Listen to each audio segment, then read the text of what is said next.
ini kami semua merasa sehat semuanya, Mbak. Dari awal kami semua tidak pernah ada keluhan apapun. Ya. Tidak ada keluhan, tidak ada tanda-tanda kena infeksi juga nggak ada semuanya. Hanya kan ini semua adalah hasil dari tracing, Mbak. Hasil tracing. Jadi, halo? Iya, dokter, saya dengerin. Jadi awalnya ya itu ada salah satu anggota. Jadi kami ini di rumah sakit bukan ada di tim yang menanganin pasien COVID, bukan. Iya. Ya, kami di tim bedah ini adalah tim yang menangani pasien-pasien emergensi yang non-COVID, pasien kecelakaan, pasien gangguan otak yang lain yang perlu tindakan emergensi gitu kan. Iya. Jadi kalau diurutkan ceritanya bermula dari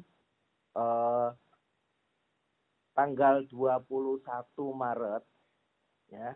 Kami itu tim kami, bukan saya ya, tim kami itu mengoperasi pasien yang pasien itu bukan pasien COVID. Ya. Pasien itu perlu tindakan operasi bedah saraf segera. Terus kita sudah lakukan tindakan itu ya. Dan pada saat-saat itu kami kan tidak menseleksi pasien secara lengkap. Jadi pasien itu hanya dilihat tanda-tandanya, ada demam atau tidak, ada radang tenggorokan, batuk-batuk apa tidak, foto parunya bagaimana, terus foto laboratorium darahnya seperti apa. Kalau itu semua baik, ya sudah tidak menunjukkan ada petunjuk ke arah COVID. Ya. Bahwa kekurangan kami itu kemungkinan ya dari anamnesa itu wawancara kita kepada pasien tentang seluk-beluk keluarganya, ya ternyata dia berasal dari 2 minggu sebelumnya pernah dirawat di daerah yang kebetulan termasuk daerah. Jadi enggak, kami ini tugasnya bukan ngurusin pasien COVID, bukan. Ya. Tapi yang pasien-pasien kami itu bukan pasien COVID, pasien non-COVID, tapi bisa saja pasien itu ternyata dia seorang ODP atau OTG. Orang-orang yang tanpa gejala kan. Kami pun seperti saya ini kan taunya positif karena diperiksa, Mbak. Oh iya. Kalau nggak diperiksa, kami misalkan tidak melakukan pemeriksaan, ya kami semua nggak tahu kalau kami positif. Kami nggak ada keluhan kok. Ya. Jadi bermula dari situ, itu tanggal 21, itu sekitar tanggal 24, 3 hari kemudian, salah satu anggota tim kami, ya residen itu dokter yang lagi sekolah ngambil spesialis. Oh iya. Ya, itu ada yang demam. Karena ada yang demam, maka 3 tim kami residen yang terlibat pada operasi itu kami mintakan untuk diperiksa. Ya. Kebetulan disetujui sama rumah sakit, dilakukan tanggal 24-nya itu demam, tanggal 26 dilakukan pemeriksaan swab.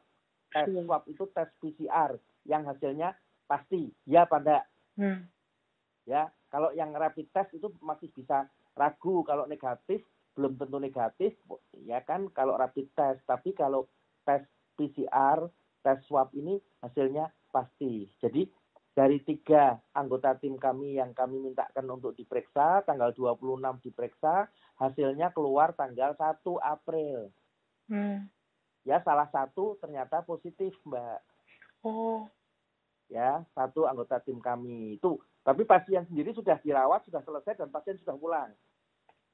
Oh, pasien yang sebelumnya menjalani operasi itu nggih, dokter? Iya, sudah baik dan sudah pulang. Dan pulangnya kebetulan pasien meminta pulang lebih awal, pulang paksa istilahnya, walaupun belum diizinkan pulang, karena pasien ini merasa sepertinya ada informasi yang tidak benar yang mereka sampaikan, gitu loh, Mbak. Jadi pasien ini mengatakan kalau mereka itu, pasien ini dari daerah red zone asalnya. Ya. Daerah zona merah itu daerah yang banyak infeksinya. Tapi dia mengatakan kalau sudah pernah dites COVID dan hasilnya negatif. Tapi kan tidak ada bukti, Mbak. Saya pun sekarang diperiksa hasilnya positif. Saya kalau ditanya buktinya saya positif apa, Mbak? Saya tidak punya surat keterangan, toh. Iya. Kan tidak ada. Kalau kita diperiksa terus nanti hasilnya negatif, dapat surat keterangan negatif atau positif, kan tidak ada, kan? Iya. Jadi kan kami cuma percaya, Mbak, pada pasien tadi bahwa pasien itu pernah diperiksa dan hasilnya negatif. Ya, itu kami percaya di situ. Tapi ternyata anggota kami satu positif, diketahui positifnya itu pada hasilnya keluar tanggal 1 April. Karena tahu satu anggota kami positif, maka kami putuskan seluruh warga staf kami ya di bagian bedah dan bedah saraf yang terkait dengan pasien itu, bukan cuma dengan pasien tapi dengan si residen atau staf kami yang positif juga, teman-temannya semua yang tidak nyentuh pasien tapi berhubungan, bicara, duduk, jejer, makan bareng sama si staf kami yang positif, semua kami mintakan untuk diperiksa. Terus kami diperiksa 2 kali, tanggal 6 dan tanggal 8. Diambil tes swab PCR. Ya. Itu pola tracing ini yang mestinya harus dikembangkan nanti oleh semua institusi rumah sakit besar, rumah sakit pendidikan yang merawat pasien COVID harusnya melakukan seperti ini. Jadi kami semua diperiksa, terus kemarin yang jadi hasilnya itu keluarnya seminggu kemudian selalu, Mbak Masihan. Berarti jadi, sekitar tanggal 16 atau 18. Betul, yang pemeriksaan tanggal 6, hasilnya keluar tanggal 13. Itu kami semua masih negatif. Tapi dari pemeriksaan kedua yang tanggal 8, itu tanggal 15 hasilnya keluar bagian dari kami positif. Ada berapa, dokter? Jadi yang terkait dengan klaster ini kan satu jalur penularan gitu kan. Satu klaster itu satu rangkaian urutan ceritanya, satu dari berawal dari satu pasien dan satu staf kami ini itu ada 20 orang. 20 itu terdiri atas yang 16 itu adalah anak didik kami, dokter-dokter yang lagi sekolah spesialis. Dan yang 4 adalah dokter spesialis, guru-gurunya yang 16 ini. Termasuk saya. Termasuk dokter. Iya. Ya, jadi kami ini kalau kami merasa sehat, baik-baik dan tidak melakukan apa-apa, tidak minta diperiksa, ya bisa saja kami tetap tidak tahu kalau positif dan kami ini akan keliling kemana-mana nulari banyak orang kan. Jadi penting sekali ya. Kalau kita di rumah sakit, tenaga medis, dan kita merasa pernah terpapar, pernah kontak dengan orang yang positif, itu belum tentu kita negatif. Jadi kita bisanya membuktikan bahwa kita negatif atau positif, kan harus diperiksa. Dan hasilnya ya ini yang dimuat di media banyak itu, bahwa sebagian dari kami itu berasal dari satu klaster penularan, yang akhirnya menghasilkan sekian banyak dokter, sekian banyak tenaga medis, semuanya harus diisolasi. Bukan karena sakit, tapi karena hasil tesnya positif. Oh, berarti total berapa dokter yang sekarang diisolasi? Oh, totalnya sampai kemarin sore pengumuman dari dirut rumah sakit, itu ada 57 orang, Mbak. Oh, berarti meningkat dokter dari 46? Iya, tapi kan itu berasal dari banyak klaster di rumah sakit. Ada yang jalur yang saya ceritain tadi itu hanya terbatas, hanya 20-an orang saja. Tapi ada yang berasal dari jalur-jalur penularan yang lain kan. Bukan dari satu jalur klaster penularan yang saya punya ini, bukan. Tapi kami semua, staf dari Rumah Sakit Karyadi, totalnya sekarang ada 57 sampai kemarin sore yang harus diisolasi di banyak tempat. Yang rombongan yang bersama saya di tempat ini itu hanya ada 30 orang totalnya. Yang di Kesamping gitu, dokter? Betul, ya. Itu ada 30 orang, ya. Jadi kami menanti di sini cuma istirahat, pagi olahraga, ya istirahat, terus minum vitamin, makan cukup, terus nanti akan dites ulang, ada jadwalnya. Rencananya kami yang dari jalur yang saya ceritain tadi, tanggal 8 positif, maka 2 minggu kemudian, tanggal 22 kami harus dites ulang lagi. Dua-dua mendatang gitu, dokter. Ini betul minggu depan. Ya, dan langkah berikutnya juga sudah kami lakukan, Mbak. Kan sempat tanggal 8 itu, walaupun kami sudah positif, kami kan belum tahu, Mbak, hasilnya. Kan tahunya tanggal 15. Jadi tanggal 8 kami pulang ke rumah kan bisa saja kami menulari keluarga. Jadi kami sudah lagi dalam proses meminta rumah sakit untuk melakukan pemeriksaan tes juga untuk istri kami di rumah, masing-masing yang punya keluarga, yang tinggal sama orang tuanya juga minta orang tuanya diperiksa, dites, yang tinggal sama istrinya minta istrinya dites, gitu semua, Mbak. Jadi itu langkah yang kami tempuh untuk tracing, dan itu didukung penuh oleh rumah sakit. Itu yang menguntungkan. Dengan pemeriksaan yang betul-betul cepat dan tepat, walaupun hasilnya nunggu seminggu.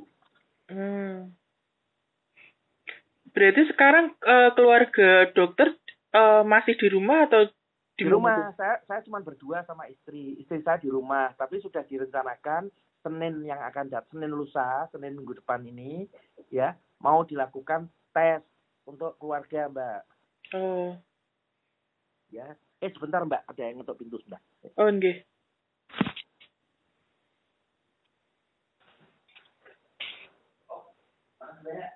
Ya, makasih Om, Mbak.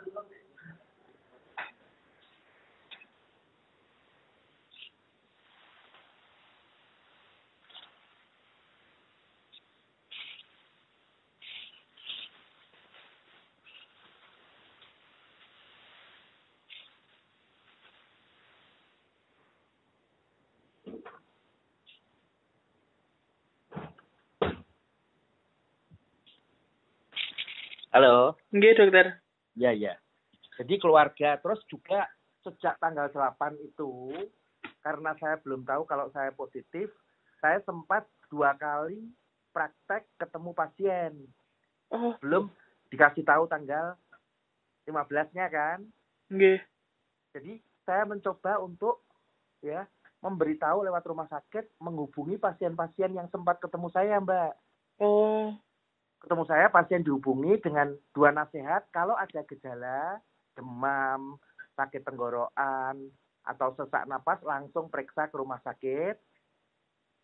Tapi kalau tidak ada gejala, kami minta pasien-pasien yang sempat kontak dengan saya untuk tinggal di rumah selama 2 minggu, isolasi diri dan jaga kesehatan, minum vitamin, itu yang saya coba lakukan untuk tadi membatasi penyebaran, penularan. Jadi itu yang saya lakukan, yang kami lakukan ya di rumah sakit juga sebagai upaya untuk, jadi salah satu cara mengatasi wabah adalah dengan tracing yang baik dan tadi menemukan siapa yang positif. Menemukan. Berarti istilahnya jumlahnya bisa berkembang ini ya, dokter? Bisa. Bukan karena, jadi kami itu minta diperiksa semuanya, bukan karena kami sakit. Tapi kami sempat terpapar dengan orang yang hasilnya positif.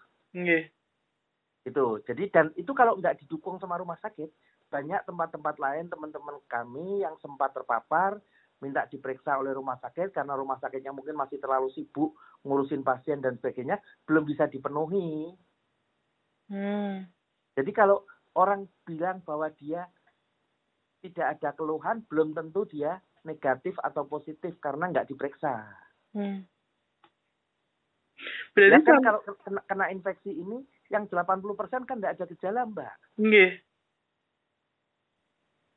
Berarti sampai sekarang ini dokter juga tidak merasakan apa-apa nggih, dokter? Tidak merasakan gejala apa-apa nggih? Alhamdulillah tidak ada keluhan apapun. Ya. Itu kan OTG istilahnya, dan 80% pasien yang terinfeksi corona itu tidak ada gejala. Hanya 20% pasien saja yang ada keluhan sesak napas, keluhan mulai ringan sampai berat. Kalau keluhannya ringan masih bisa dirawat di rumah, dengan pengobatan. Kalau keluhannya itu sedang atau berat harus di rumah sakit. Tapi kalau tanpa keluhan, ya sudah jaga kesehatan, minum vitamin, tapi jangan nularin orang lain. Gitu. Iya. Ya, terus yang jadi masalah di tempat kita adalah stigmatisasi sosial. Stigmatisasi sosial terhadap yang positif, Mbak. Jenazah aja ditolak kan, Mbak? Nggih. Jenazah yang pasien yang positif ditolak, apalagi kalau orang hidup. Jenazah itu mati, nggak bisa gerak loh. Nggak bisa nulari orang, dibungkus rapet. Lah, kami yang hidup ini, kalau kami bilang di depan kampung saya, masuk perumahan saya bilang saya positif. Langsung. Tapi itu kan sempat membuat saya sendiri ragu waktu diberitahu bahwa saya positif ini. Saya kasih tahu enggak keluarga saya kasih tahu enggak istri saya kasih tahu enggak saudara-saudara saya. Artinya sampai ya, dokter merasakan takut seperti itu nggih, dokter? Nah, apalagi kalau seorang pasien yang positif atau dia pernah terpapar, dia menyembunyikan, itu kan wajar, Mbak. Iya. Jadi kalau pasien tidak lengkap ceritanya, itu wajar karena sebagai contoh, Mbak, ya, pasien kecelakaan ibu-ibu, terus dia patah tulang dan ada cedera otak, harus dioperasi otaknya, ya. Tapi tidak sampai ceritanya itu ternyata si pasien tadi suaminya 2 minggu sebelumnya itu pulang dari Jakarta, misalnya. Kerjanya di Jakarta, balik ke desanya di Jawa Tengah, terus 2 minggu kemudian istrinya kecelakaan. Kan istrinya itu sudah tertular dari suaminya. Iya. Yeah. Kita nggak tahu, nggak sampai ke sana bertanyanya. Kita menelusurinya. Jadi kekurangan selain pasien mungkin juga khawatir kalau dia bilang dia positif, dia itu nanti jangan-jangan tidak mendapatkan pelayanan yang diharapkan kan. Jangan-jangan kalau dia terbuka malah nggak dilayani, dia takut. Wong kita yang tadi saya sempat ragu ngomong nggak kalau saya positif. Jadi teman saya, dokter yang saya dirawat di sini juga ada dokter anak buah saya. Itu di kampungnya tempat tinggalnya di Semarang. Semarang itu kota besar, ibu kota Jawa Tengah. Yeah. Itu istrinya dan anaknya 4 orang diributi sama tetangganya, diminta untuk mengungsi. Karena tahu kalau suaminya positif dan suaminya sekarang diisolasi, si istri ini diributi. Untung Pak RT-nya yang tanggap. Tapi sempat tetangganya itu ngeributin, dikhawatirkan bisa nularin satu kampung. Jadi diminta untuk tidak tinggal di situ. Gimana, Mbak? Jadi pendidikan sosial kita yang lemah. Ya, stigmatisasi sosial. Wong jenazah aja ditolak, apalagi kalau misalkan saya pakai tulisan di dada saya positif, saya masuk kampung, jangan-jangan saya dilemparin batu, Mbak, sama orang-orang, disuruh nggak boleh masuk ke tempat itu. Iya, betul, dokter. Kan kami ini dokter, kami tahu caranya menjaga agar kami tidak menulari orang. Makanya kami ditaruh di tempat ini, dan ini pun persoalan stigma sosial itu masih tinggi. Jadi hari pertama kami di sini, itu kami pengen olahraga di halaman hotel. Iya. Itu belum boleh sama hotelnya. Nanti dulu, jangan keluar dari kamar, karena tadi malam pihak RT, RW, orang-orang sekitar pada datang ke hotel mempertanyakan keberadaan kami. Gitu?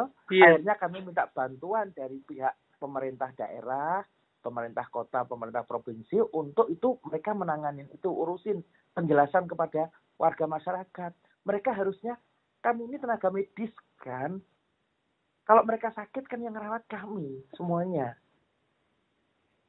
Itu pun dipersoalkan seperti itu, walaupun akhirnya mereka bisa menerima, tapi setelah ada penjelasan.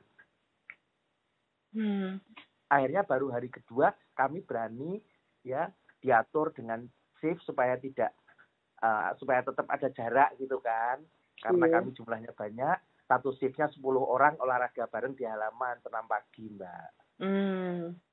Itu baru hari kedua setelah warga kampung dapat penjelasan. Itu pun kemarin hari kedua ada protes. Memang kita yang kurang hati-hati, Mbak. Ada temen yang menjemur kaos dalam di jendela. Itu orang kampung besoknya protes, Mbak. Persoalan itu takut kalau kuman dari kaos dipakai itu terbang nyebar ke kampung, Mbak. Gitu. Jadi stigmati sosial ini yang harus kita lawan dengan penjelasan yang baik pada masyarakat bahwa kuman ini menular, jaraknya berapa dan sebagainya. Itu yang penjelasan itu yang kurang di masyarakat kita. Di tengah kota Semarang yang ibu kota Jawa Tengah aja terjadi seperti itu. Penolakan jenazah dan penolakan. Jadi kalau seperti itu kan orang yang positif tidak ngaku, Mbak. Jadi kalau ada pasien tidak terbuka ya wajar. Itu. Kalau untuk dukungan ataupun tanggapan dari keluarga atau rekan sejawat sendiri seperti apa, dokter? Dukungannya tinggi sekali, Mbak. Kami ini sampai bingung di sini, Mbak. Jadi semua pihak, teman dokter yang tidak kena, semuanya, terus warga Semarang, masyarakat, teman-teman yang pernah termasuk pasien-pasien dan sebagainya, ya selain kita sibuk jawabin WA, jawabin telepon, itu di depan ada pos untuk menerima kiriman, ada makanan, ada air yang sudah dikasih obat, jamu, semua lengkap, buah-buahan nggak kemakan, Mbak, banyak sekali. Ya Allah. Itu dukungan dari masyarakat seperti itu, dari perkumpulan itu ibu-ibu ibu-ibu ID, ibu-ibu Rotari, ini itu semua ngirim buat kami semuanya. Karena berlebihan jumlahnya sampai nggak kemakan. Dari Pak Gubernur juga, Pak Ganjar, Bu Ganjar ngirim buah-buahan dan sebagainya. Berarti istilahnya respon dari pemerintah sendiri seperti apa, dokter, terkait penanganan para tenaga medis yang terinfeksi ini? Support bagus sekali kalau di sini, Mbak. Bagus, langsung kan artinya Rumah Sakit Karyadi bersama pemerintah provinsi itu mencari tempat. Kebetulan Hotel Kosambi ini punya pemerintah provinsi. Tapi saya nggak bayangin nanti setelah kami sembuh dan kami pergi dari sini, ada nggak orang yang mau nginep di hotel ini ya, gitu loh, Mbak. Gitu. Itu kan jadi masalah, Mbak. Kalau untung ini punya pemerintah provinsi, tapi kalau hotel punya swasta yang dipakai untuk bisnis, belum tentu, Mbak. Iya. Ya, kalau sampai ketahuan bahwa ada yang COVID nginep di sana. Ya, bahkan urusan tetangga tadi, saya malah berpikir positif. Biar aja tetangga tahu, biar nanti rumahnya dijual murah, ditawarkan ke kita, Mbak. Langsung ya, dokter. Tetangga kanan kiri, terutama. Betul, dokter. Lalu dokter, kalau mungkin seperti ada pesan nggak ya, dokter, kepada pemerintah, apa sih yang diperlukan tenaga medis ini sebagai garda terdepan gitu untuk penanggulangan COVID ini agar tidak tertular gitu, dokter? Ya, support kepada semua rumah sakit dan tenaga medis yang melakukan yang sebagai ada di depan mengurusin pasien ini, support penyediaan APD sampai sekarang sih bagus di Semarang. Ya, tetapi yang jadi masalah sering-sering itu kami sendiri ada kekurangannya, Mbak. Jadi bagaimana, dokter? Waktu menangani pasien kami tertutup rapat, pakai APD lengkap. Tapi kan pada saat istirahat kami buka itu, Mbak. Iya. Itu membuka APD di ruangan. Kalau kami lagi buka APD satu orang, itu tidak boleh ada orang lain di ruangan itu, Mbak. Waktu kami buka itu virusnya dari tempat baju kami, pakaian kami bisa berterbangan. Ya kan, jadi aerosolisasi dari virus yang nempel di pakaian kami. Jadi itu betul-betul hal-hal seperti itu. Kamar mandinya kan cuma beberapa, sama WC-nya juga beberapa. Kalau kami ke kamar mandi, kami pegangan handle pintu itu juga berisiko. Jadi mencuci tangan itu kadang-kadang ya itu kewajiban, kita harus cuci tangan sampai kalau perlu 20-30 kali sehari, Mbak. Sampai tangannya kelihatan luntur gitu loh, Mbak. Iya, karena dicuci terus. Itu rajin karena kuncinya di situ sebenarnya. Kami sendiri kalau lengah ya bisa seperti ini. Tertular. Lalu nasibnya pasien yang tim dokter operasi itu seperti apa, dokter? Pasien itu sudah pulang, sudah baik, dan sudah kembali ke daerahnya ya, itu tidak perlu ditelusuri lagi, tapi kita curiga dari situ jalur awalnya. Oh, berarti dia dari luar Semarang ya, dokter? Dari daerah yang angka positifnya tinggi, daerah zona merah. Di Indonesia? Dari daerah Jabodetabek itu. Oh. Berarti dia juga terinfeksi COVID apa enggak, dokter? Iya, itu dicurigai di pasiennya dan atau keluarganya juga mungkin itu sebagai seorang PDP, sebagai orang yang mungkin positif tapi dia kan tidak kami tes kan. Iya. Tapi nggak ngetes karena dia tidak bergejala. Dokter, ini tadi yang 57 ini berarti berasal dari beberapa klaster, bukan satu klaster penularan pasien tadi aja loh. Oh, selain dari yang sudah saraf? Iya, semacam. Oh. Ya, ada dari hari ini aja yang masuk bertambah ke sini itu, yang kemarin bertambah angkanya jadi tambah 11 kan, jadi 46 dan 57 itu 5-nya, yang 5 itu dari kandungan, Mbak. 5 kandungan. Ya, kandungan itu kan ngoperasi ibu-ibu ngelahirkan toh, Mbak. Iya. Ibu-ibu itu lahir ditolong oleh ibu-ibunya. Ya, ternyata 2 minggu sebelumnya suaminya balik dari mudik dari Jakarta, terus gimana? Iya. Kan bisa semua itu. Jadi terus, ada 5 dari dokter kandungan yang ikut dirawat di sini. Terus yang lainnya, dokter? Yang lainnya dari tenaga perawat, tenaga di rumah sakit, macam-macam, Mbak. Oh. Berarti ini yang sekarang yang di Kesambi ada 30 ya, dokter? 30 orang, ya. 30 orang. Lah yang lainnya dirawat di mana, dokter? Oh, ada kan pemerintah kota juga nyediain rumah dinas wali kota itu dibuat tempat isolasi. Terus rumah dinasnya direktur rumah sakit Karyadi juga dipakai untuk tempat isolasi. Ada banyak tempat kok, Mbak. Oh.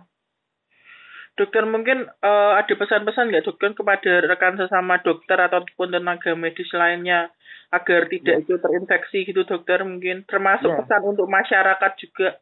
Ya, jadi untuk tenaga medis di rumah sakit yang melayani COVID itu harus melakukan tracing yang baik dan pemeriksaan.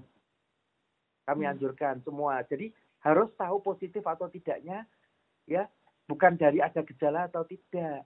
Tidak boleh menunggu sampai ada gejala baru diperiksa.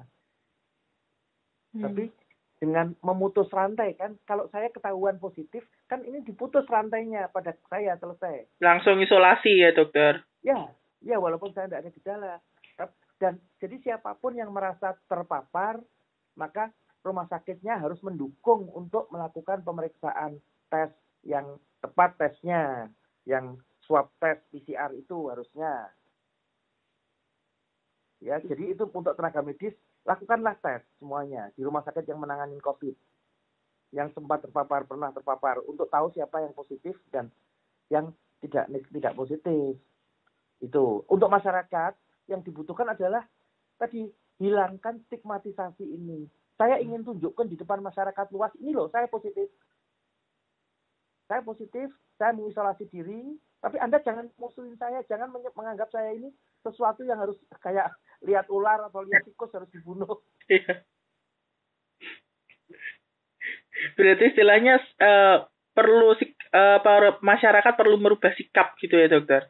Ya, dan itu peran media sosial, media massa, ya, seperti Mbak ini untuk melakukan pendidikan sosial. Jangan lakukan stigmatisasi jenazah saja dimusuhin, apalagi kalau ini yang positif ini orang hidup. Jadi kami tahu, kami sadar, kami bisa menulari, jadi kami mengisolasi diri. Termasuk sikap kepada keluarga pasien yang positif nih. Keluarga pada kita yang positif ini, pada keluarga kita juga seperti itu. Jangan sampai terjadi yang di kampungnya staf saya tadi, sampai tetangganya minta istrinya dan anaknya 4 orang untuk tidak tinggal di situ, Mbak. Nah, terus mau kemana? Iya. Ya kan itu kan kebangetan gitu loh, Mbak. Jadi mungkin sikap yang seperti apa ya dokter yang masyarakat agar masyarakat itu tidak istilahnya bahwa tadi dengan menjaga jangan sampai tertular. Bahwa mereka yang sebagai kan istrinya semua otomatis anaknya jadi PDP semua toh. Itu PDP wong belum dites kok. Iya. Kalau saya kan karena udah dites jadi OTG, orang tanpa gejala, tapi kalau yang belum dites itu PDP, pasien dalam orang ODP, orang dalam pantauan. Dan ODP ini dijaga supaya tidak keluar rumah, tidak kontak dengan yang lain, artinya tetangganya harus memenuhi kebutuhannya.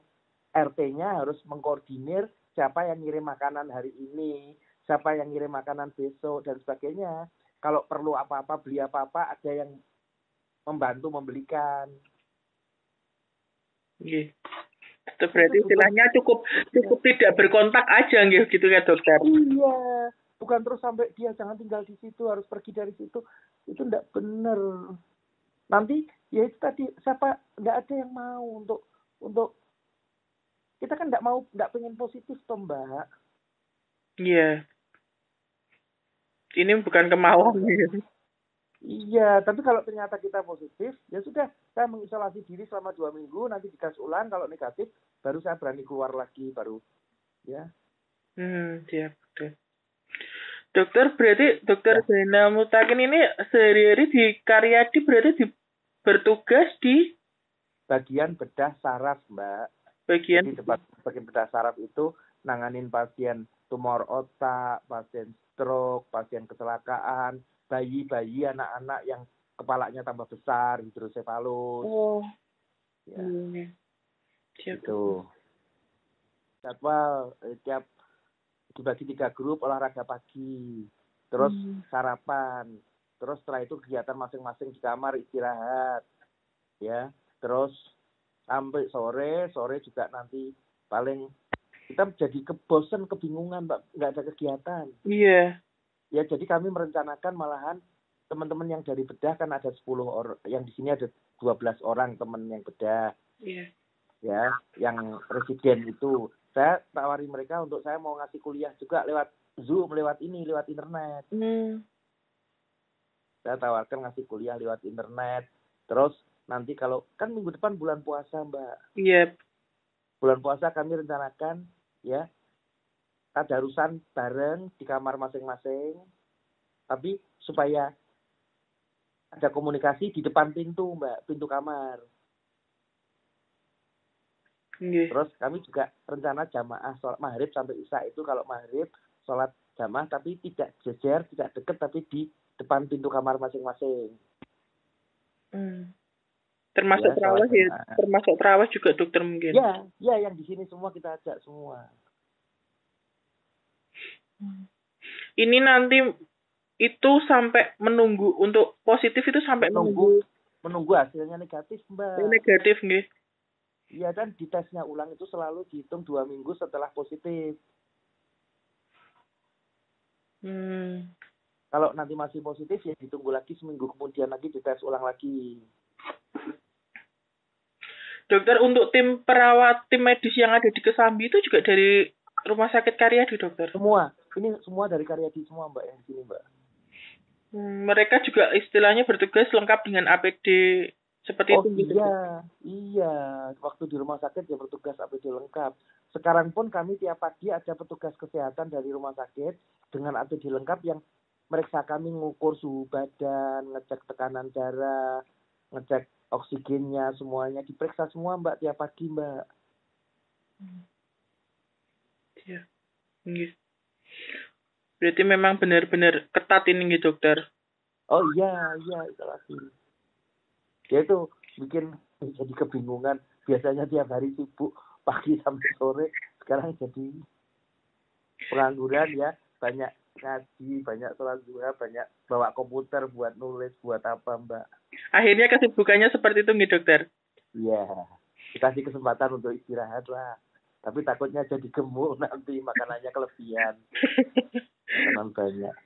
Dokter, kalau selama di sini juga misalnya ada pasien yang ingin berkonsultasi seperti apa, bisa apa nggak dokter? Nggak bisa Mbak, semua kita tutup semuanya dulu sementara. Kita titipkan kan teman di luar yang sehat kan ada Mbak.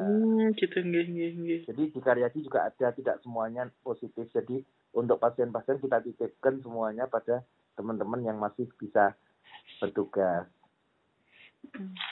Dokter, berarti kalau di bagian bedah syaraf ini dokter sebagai apa nih dokter? Ketua?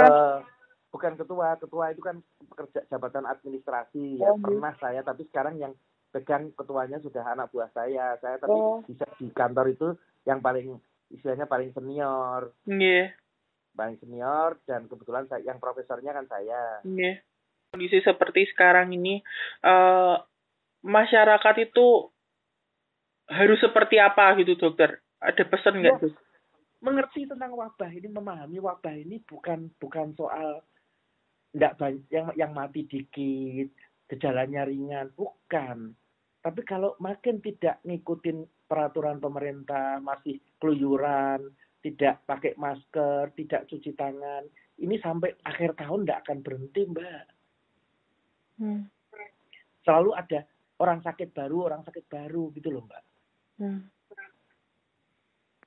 Tapi kalau penularannya berhenti, ya sudah, enggak nambah kasus gitu loh. Artinya memang harus benar-benar disiplin ketat ya dokter untuk masyarakat. Ya, jadi kalau daerah-daerah tertentu yang di situ banyak positifnya, di situ kita harus nganggap semua orang mungkin positif gitu loh.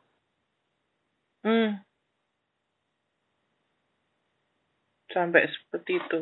Harus seperti itu. Artinya tuh kita harus jaga jarak, terus ini menjaga jangan kontak, dan ya itu caranya cuma satu, jangan keluar rumah kalau tidak perlu betul untuk hidup. Karena siapa tahu di luar kita juga ketemu orang yang ternyata orang yang sehat tapi positif. Karena tidak tahunya karena nggak dites. Siap.